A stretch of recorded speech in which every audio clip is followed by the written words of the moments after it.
Listen guys, something is going on in Formula One right now that is honestly embarrassing for one of the greatest drivers of all time.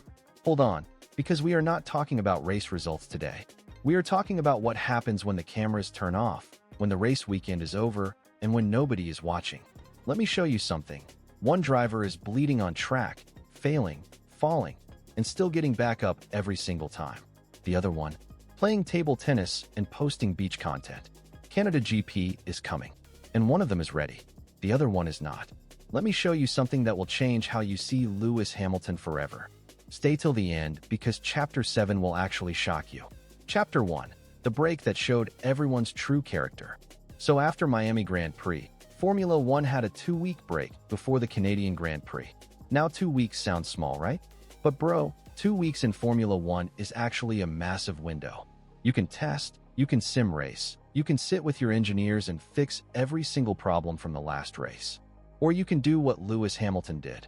And we will get to that in a second because that part genuinely shocked me when I researched it. But first, let us talk about Max Verstappen, because what he did during this exact same period is the perfect starting point for everything we are discussing today. Chapter 2, Max failed. And then he did this, right? So Max Verstappen went to the Nürburgring 24 hours race during this period. His own team, Verstappen Racing, driving a Mercedes-AMG GT3 car with 3 teammates. And look, the race did not go as planned at all. His team was actually leading for most of the race. They looked genuinely strong. And then a broken drive shaft destroyed everything with just 4 hours remaining. They finished nowhere near where they wanted. It was painful to watch, honestly. But here is the thing that separates Max from everyone else.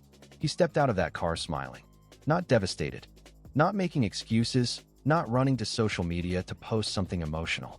He said this race reminds him of what real motorsport feels like.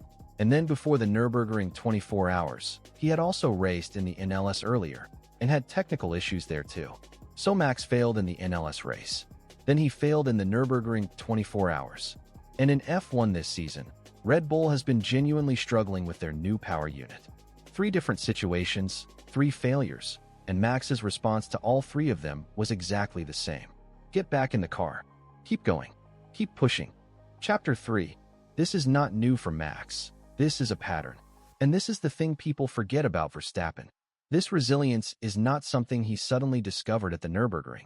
If you look back at his F1 career, there were multiple seasons where Red Bull was not the fastest car, where the results were not coming, where races were ending in retirements and frustrations. And every single time, Max responded by working harder. More simulator sessions, more feedback to engineers, more data analysis, more testing whenever regulations allowed it. He never stopped pushing his own limits. He never used the car as an excuse to take a mental holiday. That pattern of behavior, fail, analyze, work, improve, is exactly why he has 4 world championships. And right now in 2026, even when Red Bull's power unit is genuinely one of the weakest on the grid, Max is still extracting the maximum from it every single weekend. Because the work he does between races is just as serious as the work he does on race day. Chapter 4. Now let's talk about Lewis Hamilton. Okay, so now we get to the part of this video that is going to make some people uncomfortable, and honestly it should. Because Lewis Hamilton is a 7-time world champion, a legend, someone who redefined what was possible in Formula One. So what I am about to say comes from a place of genuine respect for his career, but also from a place of honest analysis. During this break period, while Max was at the Nürburgring bleeding for motorsport, what was Lewis Hamilton doing? Beach content with his girlfriend was going viral. Hotel exit videos were circulating everywhere. Ferrari promotional content, table tennis videos on Ferrari's official channels.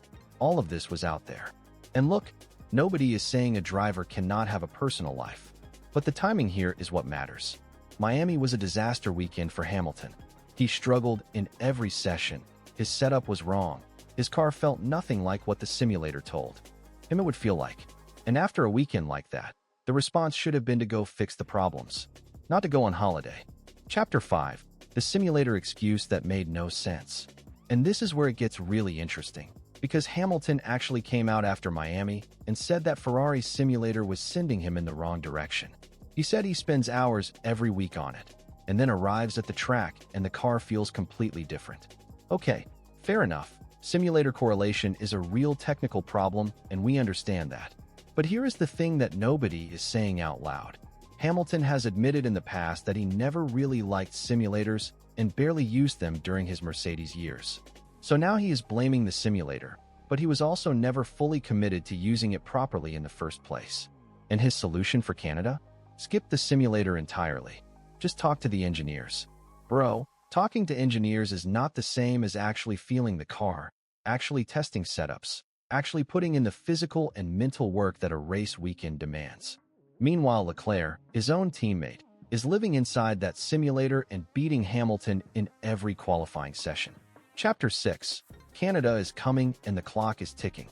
So now Canadian Grand Prix is here. And this race matters more than people realize, because Hamilton has won in Montreal 7 times. 7 times. This is his circuit. If there is one place where he should be showing up fully prepared, fully locked in, and fully dangerous, it is Canada. But based on everything we have just discussed, based on the preparation gap, based on the mentality difference, the real question is Hamilton actually ready for this weekend, or is he showing up hoping that muscle memory from 7 previous wins carries him through?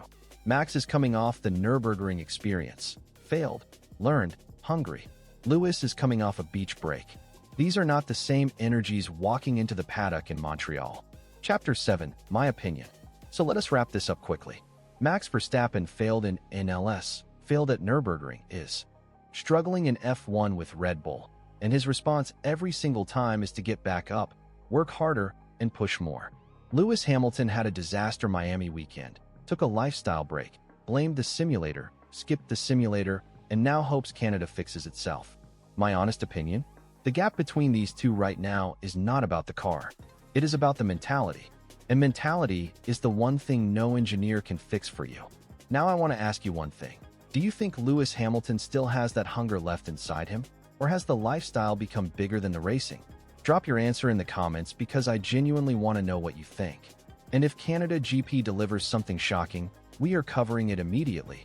So make sure you are subscribed.